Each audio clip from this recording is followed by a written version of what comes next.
Ouais, Trump, rien ne va plus. Trump, rien ne va plus.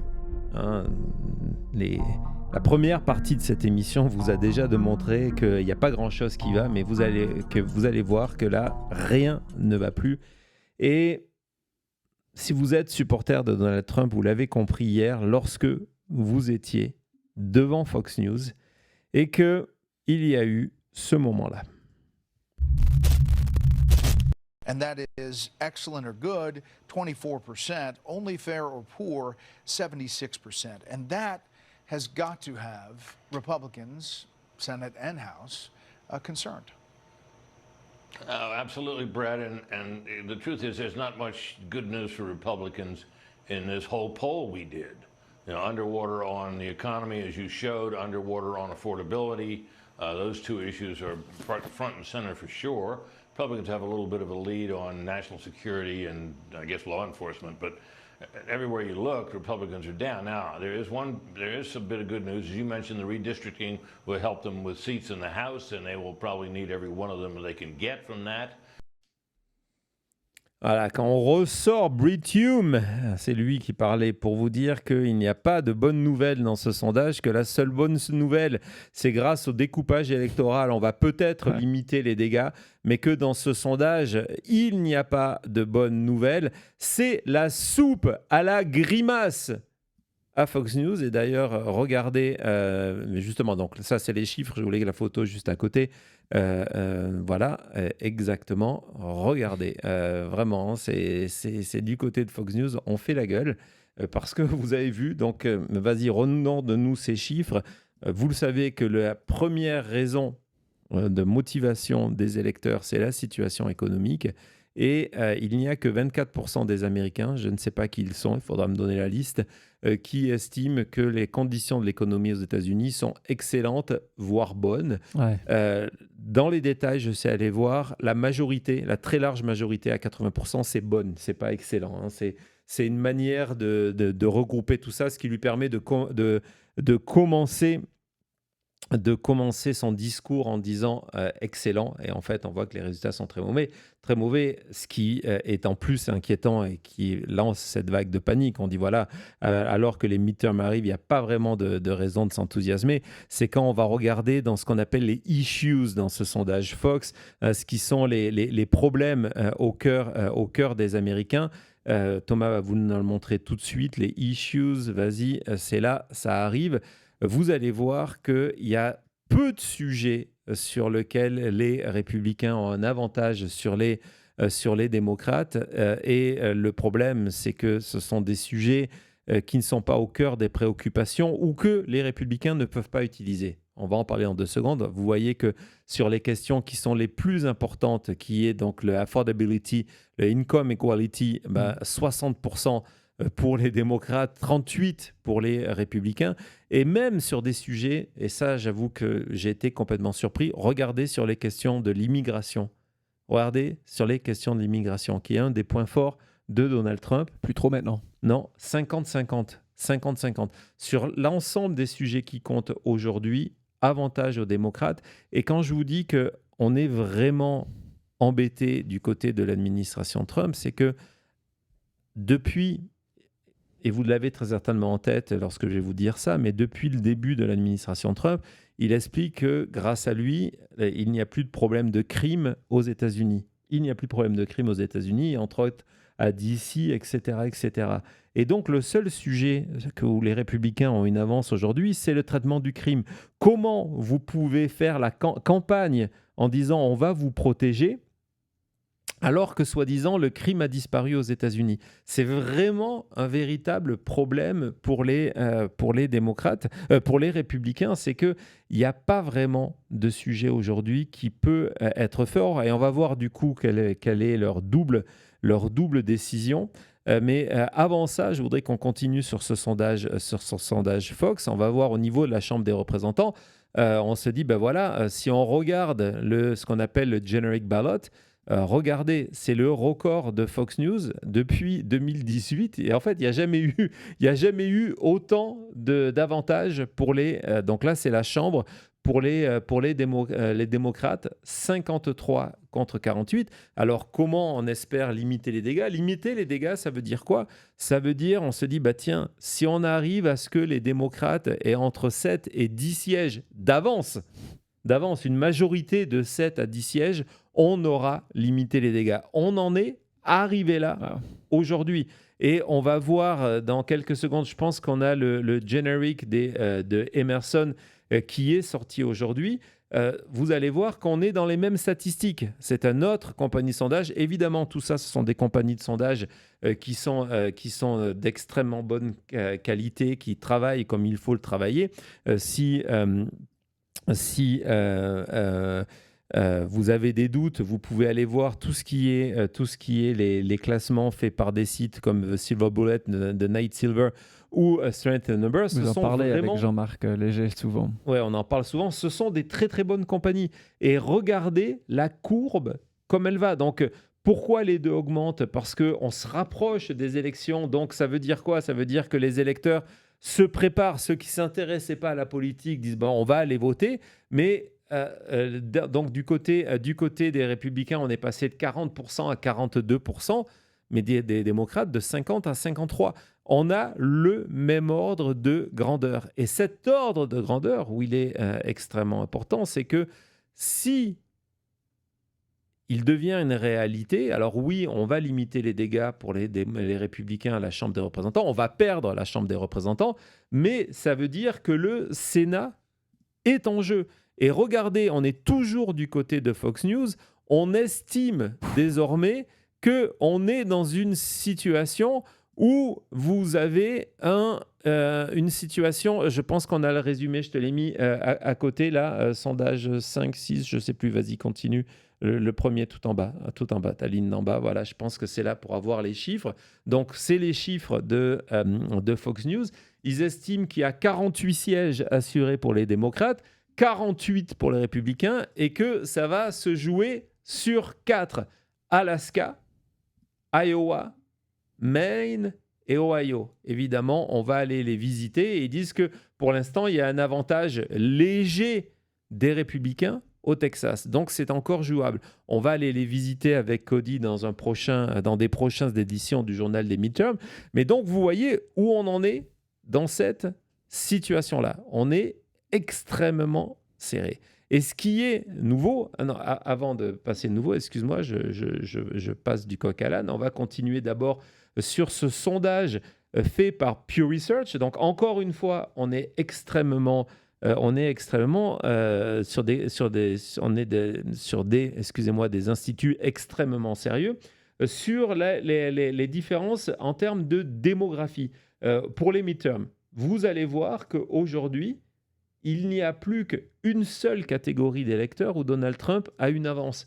Et que si on compare, je ne vous ai pas mis les anciens, mais si on compare ce sondage-là à celui qui a été fait il y a 6 mois par Pew Research, on se rend compte que les démocrates ont augmenté dans toutes les catégories, dont le vote des jeunes, on vous en a parlé, ça, oui. le vote des jeunes, le vote des hispaniques et les votes de la communauté asiatique. Mais regardez, désormais, du côté de Donald Trump, on se dit quoi? Il lui reste quoi? Il a une avance dans la catégorie des 50-64 ans qui est là, mais sinon, il est en retard quasiment de partout. Il est en retard quasiment de partout. Et donc, vous avez, chez les jeunes, c'était quoi les chiffres, Thomas? Les jeunes, donc 47-24 pour avantage démocrate. Hispanique, 49-26. C'est deux catégories qui ont permis à Trump de devenir président. Exactement. Et on va continuer dans les sondages parce que on a de la chance, c'est que ces derniers jours, il y en a plusieurs qui sont sortis. Donc Thomas va aller sur sondage 1 et on va passer par ordre. C'est le premier sondage. Donc là, c'est American Research. C'est la compagnie qui a été la plus juste en 2020 et en 2024 sur les élections présidentielles et qui mesure la cote de popularité de Donald Trump. Et on voit donc, vous avez, pourquoi ces courbes-là peuvent paraître un petit peu confuses, c'est que vous avez les chiffres de Trump lors de son premier mandat pour comparer et les chiffres aujourd'hui. Et donc, ce qu'on voit, c'est qu'il n'a jamais eu autant d'opinions négatives et aussi peu d'opinions positives, hein. Donc, vas-y Thomas, si tu veux expliquer. Regardez, ce sont des grands écarts. Donc, le bleu foncé, c'est le premier mandat Trump, les gens qui approuvaient de Trump, le taux d'approbation. Donc, vous voyez déjà qu'il y avait des difficultés qui remontaient. Mais regardez, si vous comparez ça à Term 2 Approve, qui est le bleu léger, il a complètement croisé les lignes. Et là, ces derniers mois, depuis mars, regardez ça, 34, 32, 30, il frôle, il est à 30%. Il est à 30%. Et si on compare, donc il a 10 points de moins de où il était, à peu près entre 7 et 10 points pendant son premier mandat. Et c'est cette chute depuis février, à peu près janvier-février, de 6% qui nous amène, encore une fois, 30%. C'est la ligne qu'on ne connaît pas en politique américaine. Non, Salut l'Iran. oui, exactement. Cette ligne-là, vous allez voir tout à l'heure, on va parler de la panique du côté des républicains, et il y a une source de Politico qui dit en gros que le barrage est en train de craquer.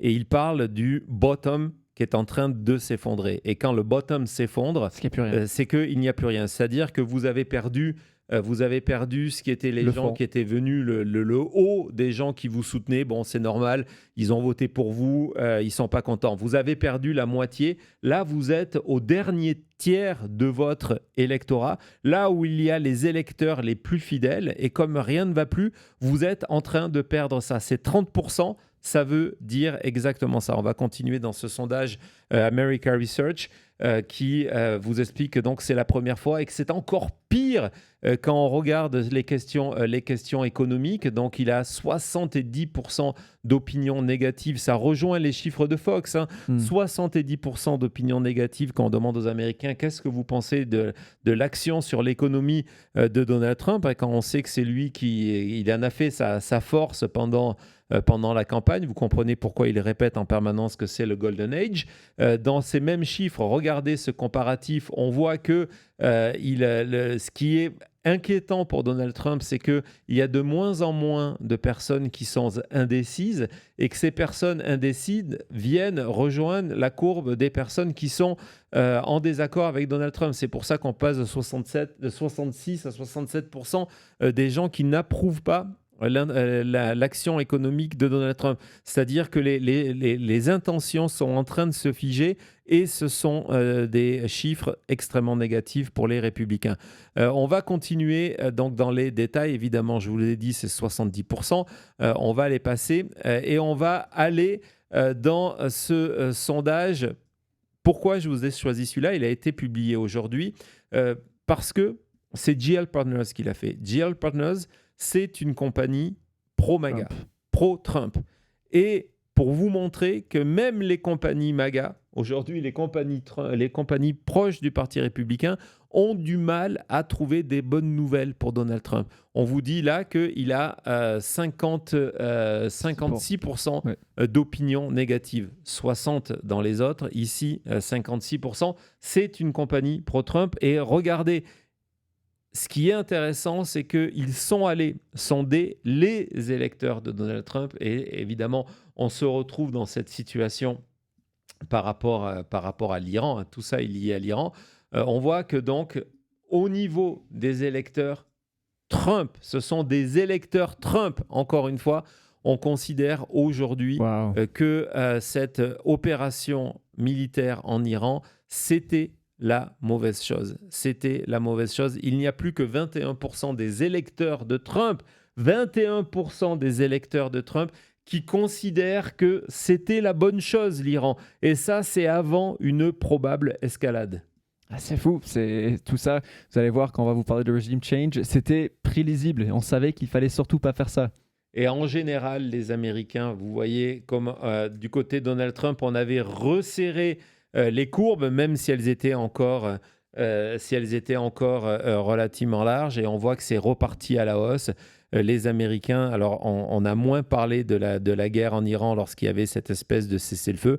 Maintenant que ça redevient dans l'actualité, que les prix de l'essence augmentent, il y a un rejet, très fort, il y a un rejet très fort de Trump. Continuer dans ces mauvaises nouvelles pour Donald Trump, ces mauvaises nouvelles pour les républicains. On va parler de cette panique et de la manière dont on veut tenter de répondre à ce qui est en train de se passer. On a vu Fox News, on a vu American Research, on a vu une partie de Emerson, on a vu GL Partners, et donc là on rentre dans ce sondage que propose Strength in Number, qui est extrêmement intéressant parce qu'eux sont allés interroger les likely voters. Donc, vous savez, il y a toujours plusieurs rubriques, il y a plusieurs choses à voir. Les registers, ce sont ceux qui sont enregistrés, qui sont sur les listes électorales. Mais les likely voters, c'est dans ce groupe-là, les personnes qui sont le plus en position d'aller voter. C'est leur souhait d'aller voter. Ils ont dit qu'ils iraient voter. Souvent, Jean-Marc Léger nous raconte qu'on teste en leur demandant quand est-ce qu'est la date, où est-ce qu'est votre bureau, etc., etc. Donc, ce sont les personnes qui sont motivées. Et on se rend compte qu'aujourd'hui, les personnes les plus motivées à aller voter, et c'est quelque chose qui est nouveau, même en 2018, on n'en était pas à ce point, ce sont les démocrates qui sont prêts à aller voter, qui attendent que ça pour aller voter. Vas-y Thomas, on continue dans ce sondage-là. Donc, c'est une constante depuis le début de l'année, depuis le mois de janvier. C'est à partir de ce moment-là que Strength in the Numbers a commencé à mesurer tout ça. On va voir ce que ça donne en termes de courbe. Donc, on voit que les personnes les plus motivées, les likely voters, il y a un avantage de plus 9 des démocrates. Et ça, c'est une très mauvaise nouvelle pour Donald Trump. Et c'est pour ça qu'on essaye de faire tout ça en ce moment, les hypes, les vidéos, etc. C'est pour motiver son camp à aller voter. Vous voyez qu'il y a un avantage général des démocrates, mais lorsqu'on parle des gens qui sont quasiment certains d'aller voter, il y a 9 points d'avance pour les démocrates. 9 points d'avance, c'est ce qui permet de reprendre le Sénat. On continue dans ces chiffres-là. On va voir qu'en plus de ça, lorsqu'on parle, est-ce que tu sais ce que ça veut dire, Cody, l'intensité asymétrique? Ça veut dire qu'il y a beaucoup plus sur un côté que sur l'autre. Et maintenant, quand on parle de démocrates, ça veut dire qu'ils sont vraiment, je crois, passionnés de vouloir venir voter. Ils sont prêts à voter en avance. Ils ont un plan pour venir voter. Peut-être ils financent plus les campagnes démocrates. Ouais. Je crois que ça veut dire un peu tout ça. Ça veut dire tout ça, effectivement. Et ça veut dire, c'était aussi un des points qui avait été mis en avant par Jean-Marc, et de dire... Regardez désormais dans les sondages les personnes qui ont les opinions les plus fortes. Parce qu'on peut vous donner des chiffres en disant « regardez, c'est finalement assez proche ». Et quand on rentre dans le cœur des chiffres, on va se rendre compte que oui, il y a un soutien mou pour quelque chose. C'est-à-dire des gens qui sont prêts à décrocher, ou un soutien fort. C'est des gens qui ne changeront pas d'avis. Et aujourd'hui, ce qu'on se rend compte dans les chiffres, c'est que parmi les très enthousiastes, parmi les plus motivés, il y a une énorme avance des démocrates sur les républicains. Que les gens qui disent qu'ils vont aller voter du côté des républicains, en fait, quand on creuse leur motivation, on se rend compte qu'ils ne sont pas vraiment certains. Alors que du côté des démocrates, on sait déjà à partir de quand on va aller voter, et on y sera à la première heure. Donc, vous avez en termes de motivation, comme je vous le disais, on voit, et c'est intéressant, c'est qu'à mesure que la guerre en Iran s'installe, les républicains sont en train de décrocher. Vous le voyez, la courbe n'est plus là. On est en train de dire, tiens, on ne va pas aller voter. On ne peut pas aller voter pour des démocrates, mais on ne peut plus voter pour des républicains. Et on va aller regarder cette vidéo, justement, dans ce sens-là, sur ce qu'on appelle les Three Times Voters.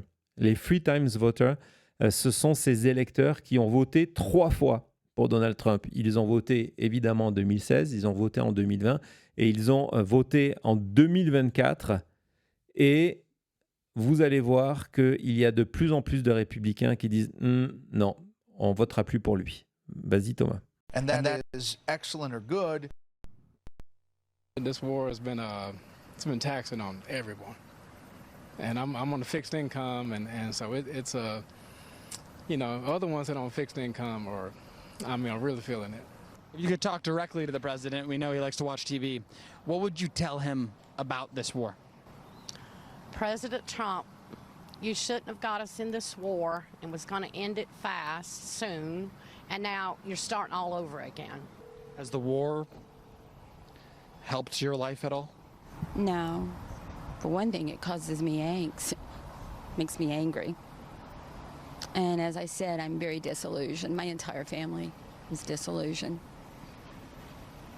And we are and were Trump supporters, but this is, to me, he's drawn a line in the sand. And that's how I feel. That's how we all feel.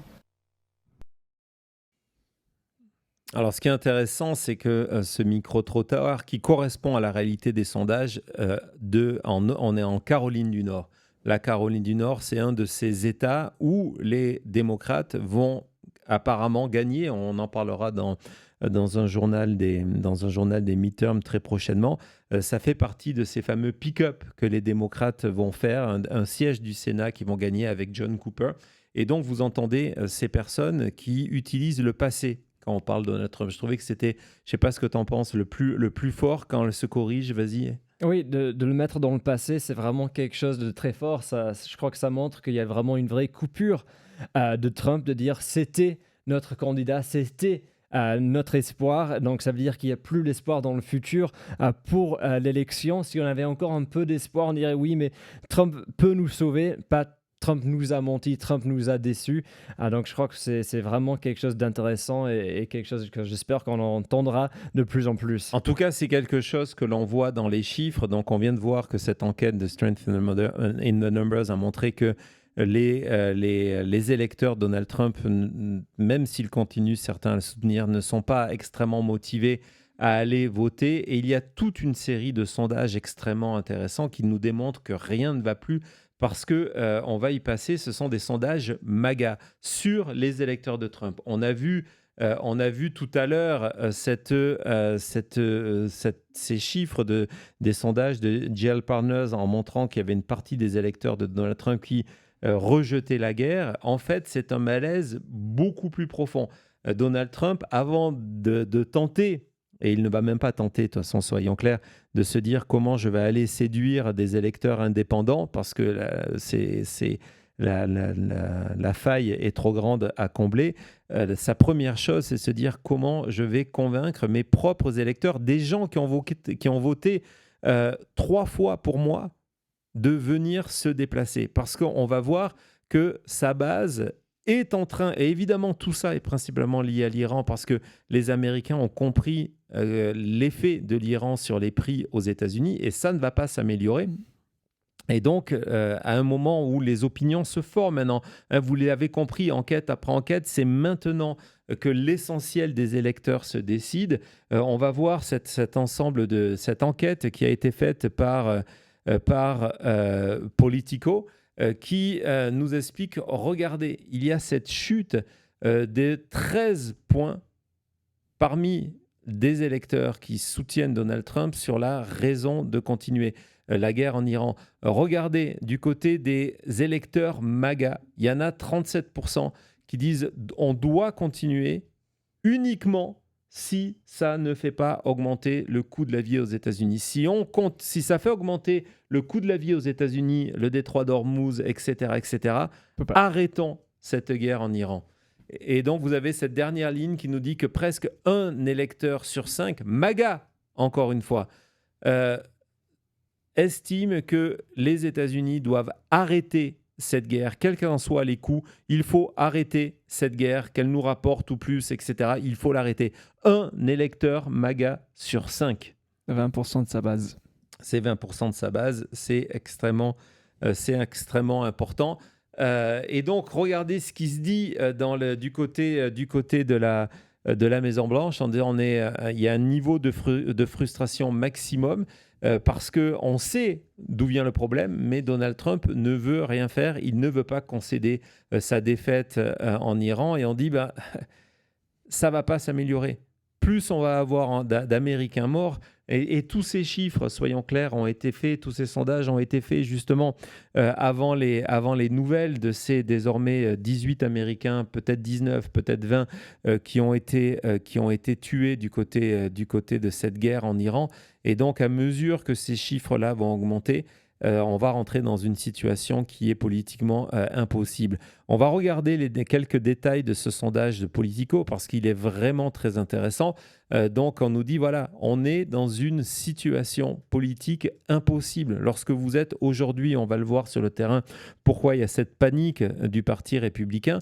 Lorsque vous êtes sur le terrain, on dit, mais comment on peut aller défendre ça ? On n'arrive pas à défendre ça. Et les chiffres sont tellement mauvais qu'ils sont en train de nous couler. On est en train de chuter avec Donald Trump à cause de l'Iran. On s'en rappelle il y a quelques mois, Thomas, je ne sais pas si tu t'en souviens, qu'à un moment, on vous en avait parlé ici, la grosse crainte de Donald Trump, c'était d'être comme Jimmy Carter. Oui, c'était même des citations qu'on avait de Trump, mais ça, c'était quand les choses allaient beaucoup mieux. Ouais, donc ça va pas mieux. On voit, regardez, ça c'est très très mauvaise nouvelle pour Trump, c'est ces flèches qui sont en train de se croiser dans le mauvais sens. C'est-à-dire que les flèches qui vont entre mai et le mois de juillet, c'est le nombre d'électeurs. Encore une fois, c'est la base MAGA, c'est les électeurs de Donald Trump. Il y en a de plus en plus qui disent on devrait continuer. Il y en a de moins en moins qui disent on devait continuer. Et donc les flèches se rencontrent et les flèches qui montent, c'est pour les électeurs MAGA qui disent voilà, il faut arrêter. Il faut arrêter. Donc, évidemment, tout ça est lié à la situation économique et Politico alerte en disant que non seulement on lâche chez tous les Américains, mais également dans la base MAGA de Trump où on est de moins en moins patient. Hier, vous allez voir lorsqu'il était du côté de la Géorgie, il dit maintenant son nouveau discours, c'est la première fois qu'il dit ça, je l'entends dire, il dit laissez-moi encore un petit peu plus de temps. Vous inquiétez pas, tout ça va s'arranger, laissez-moi du temps. Ayez confiance, laissez-moi du temps, tout va bien se passer. Et là, on voit que les Américains sont de moins en moins patients sur ce sujet-là parce qu'ils ont compris que, par exemple, question prix de l'essence, la première raison de l'augmentation, c'est la guerre en Iran. Et la deuxième, ce sont les frais douaniers de Donald Trump. Et regardez du côté des MAGA, il y a quand même 57% des électeurs MAGA qui disent que c'est la guerre en Iran qui est responsable des prix.